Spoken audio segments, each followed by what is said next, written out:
Hi, my name is Satine and I'm going to be starting my first makeup blog. I've already moisturized my skin and now I'm going to put SPF on. I like to use Kate Somerville SPF 50. Alright, and then the next thing I'm going to do is use a product from Tarte.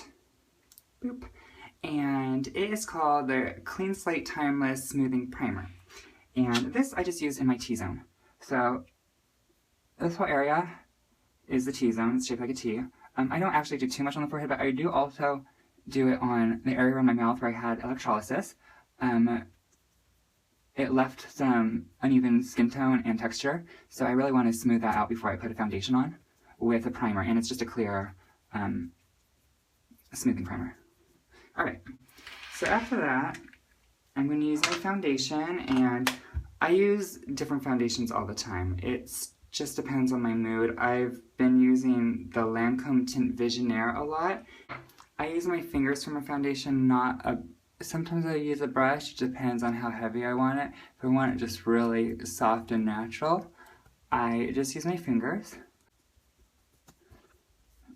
And the reason I like this foundation is it's a medium to full coverage.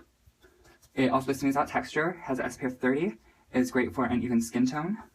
So it does a lot of stuff. It's a serum, the Visionaire serum from Lancome is in this foundation.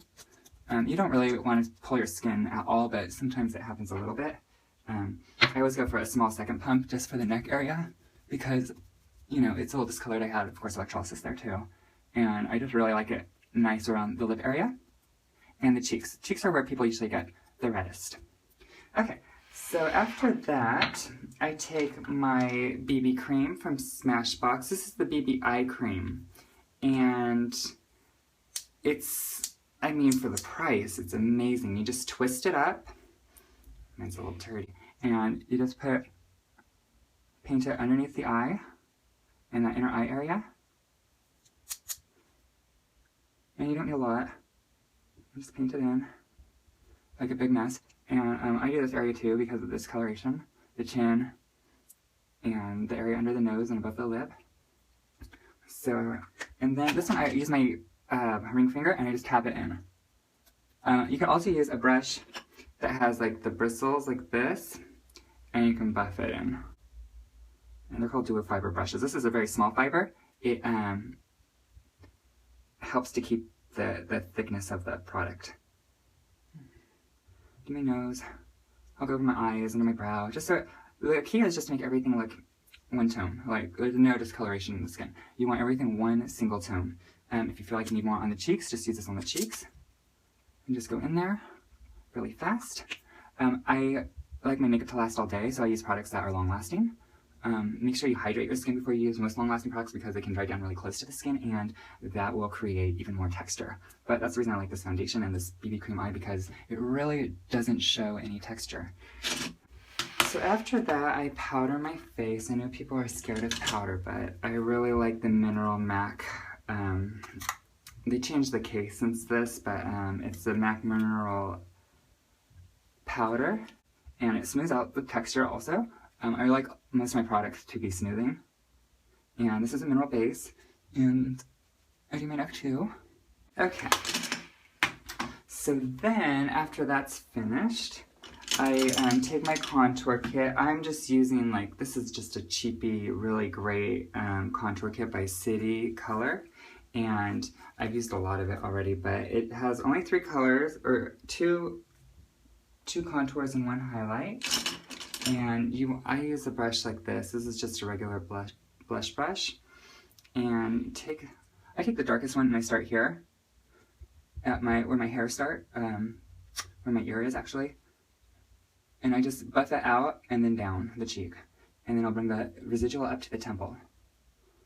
Okay, I don't want it to look too strong. This is just a daytime, every time look. And you can always bump it up for night too. I use sides of my nose because I have a pretty big honker. And under the chin, very good to do a triangle under the chin at 1, 2, 3, and then color that in. It takes off like a ton of weight in your face if you're taking photos, but you just want it to look natural. And just blend it all around. Stay away from the center of the face, that's where you want your highlight to be, except for the sides of the nose. And around the hairline is great too, the temples. Just get it all in there. You just want to create the look of this. The darker part's going to pull your face back, the lighter part's going to bring your face forward, so it shapes it. And then, if you want, you can use a highlight. This is from MAC. It's also a mineral highlighter. It's older, so you won't be able to find this particular one, but they have one called Soft and Gentle, which is more of a silvery base. And this just goes right on the cheekbone. And then I do a little bit in the center of my forehead, down my nose, and my chin. Okay. And so then I'm going to go to the cheeks. And this is a MAC blush. It's called, you could use Gingerly or Melba, and it's like a peachy with a little bit of a frost to it. Use the same brush used with the contour, and just go in. And this color goes on the actual cheekbone in between the highlight and the contour. It goes right here on the cheekbone. And I bring it up towards the temple, so it looks like it's coming from the skin. See? Alright. Then I do my brows, and you can use anything for brows, pencils. I use a shadow, and just a flat defining brush. And I just use the contour kit, and I use the darkest color. And you want a straight line under the brow to the apex of your brow. And I just follow my hair growth, and then I do a straight line down, and I bring the apex up a little bit right here, and just kind of curve it. And that's too long, so you can take that off.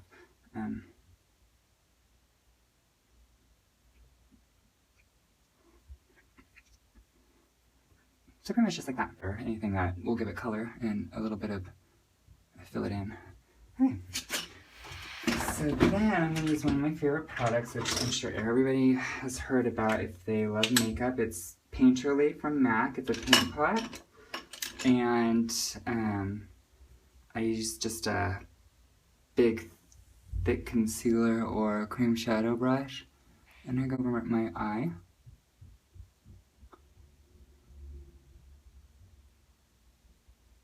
Under my brow. And blend it down. And I want to get right up in there. You want super smooth. The lash line is really important. If you don't get that lash line, forget it. It kind of looks messy. And then I'm going to use my favorite palette. It's Smashbox. It's kind of like the Naked palette from Urban Decay, but it has a ton of colors inside and a mirror. And it comes with a brush as well. And the brush is double-ended, so it's perfect. And I just take, let's see how I'm going to do it. I just take usually these two colors together, and then I'll start on the outer corner and I'll sweep in from the outer corner and up into the crease a little bit. So this color and this color. And you just want the color to stay on the outer corner and then go softly into the crease. You're not going to see a lot of color, but it will pave the way for the darker color I use next, so it looks smooth without me having to bring it out onto the actual eyelid. Okay, can you see? Cute. Now, I'm going to take the thicker side of the brush, the denser side, and I'm going to use the deeper brown right here, and I'm going to use it on the outer corner, right on top of where I went. So I'm just layering. So if you think of if you use Photoshop, it's just layers. You just got to keep going over the same area, but this time I'm not going in as far, and I'm not going into the crease as far. You can use the other end of the brush to smooth out the way that looks. Okay, then I'm going to use the black, and this one even further on the outer corner. So see, and then you just smudge it with the other side of the brush, so it's smooth. And this one I kind of dab, and then I'll blend it out. Bam, piece of cake. Just place it and softly blend it out. Don't try to smush it all over, just to really keep it in one place so it's soften the edges. Alright, cute. Sometimes I use my finger to just kind of bring out the shadow. Okay? And then, you can use a pencil, or you can use a pot. And I use a pot by Bobbi Brown for eyeliner. Papa B. Hey, Papa B. And the Bobbi Brown has a specific brush that's made to go with their gel eyeliner. I recommend it. It's called the Ultra Fine Eyeliner Brush. And if you're going to do Bobbi Brown's eyeliner, you should do the brush as well. And you can use this one on the inner eye too. A lot of them you can't. At least that's what I've been told. And it's worked for me. So get right in there.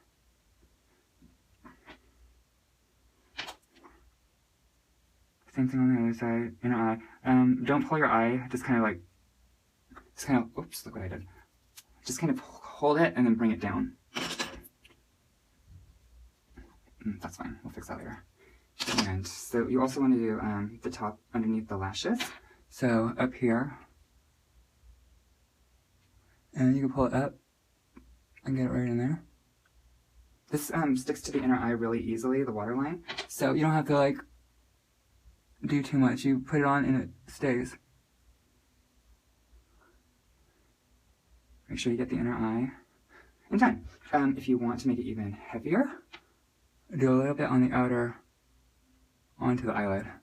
I just start from the outer corners and I work my way in without going too far. If you go too far, it's gonna not look as, I guess, natural, if you can count this as natural, but this is natural to me. It works. So, put the lid back on. You always want to close your lids on these things because they'll dry out, and that's an expensive investment for it to just dry out. Primer, lashes. This is Lancome's. Really great. I always use primer because I don't have a lot of lashes, so you want to maximize them as much as you can. Unless you wear false lashes all the time, which I do on occasion, but I'll still do all these steps that I'm going to show you right now. So I prime that mascara, or sorry, the lashes with the primer, and I go over it twice. And while it's still wet, I'll use my favorite mascara. This is Chanel. It's Le Volume. It gives you super thick lashes. And you start from the inside. And I like to get 360 degrees of a lash, so I really get in there, and I'll do the tops too. Usually I'll get mascara on my skin. Just wait for it to dry, and then you can just wipe it off with like a fan brush, like a mini fan brush or something that's dense, and it will just buff right off your skin once it dries. You do it when it's wet, it smears all over, and that's a pain in the butt. So, and done, almost. I comb the outer lashes this way, inner this way, or center up and inner in to make it like a fan effect. And then what I'll do is, after that, I'll take a cheaper mascara, the Colossal from Maybelline. It's waterproof, this one. And it also has a thicker brush. So this one you can really get in there and separate the lashes. And it makes the mascara waterproof, but the underbase is a regular mascara, so it's not as difficult to remove if you do all three steps. If I use this by itself, it's more difficult to remove. The cleansers I usually use are cleansing oils. Right now I'm using, I think MAC's, and it's out, so don't judge me. But cleansing oil from MAC, I use Lancome, I've used La Mercier, I've used Dior. They all have really good ones. I want to try the Garnier one next because it's a better price point. And you just keep going until it'll fan them out eventually. I mean, they'll separate. See? Especially since I have, for the size of my face, I want my eyes to look bigger, and my eyes are small, and so you want the darker shadow. So, the last thing is the lips, and I really like long-wearing lipsticks, and so Chanel has a really good array, or MAC, or anything that's like a duo like this, but this one's really easy, so you just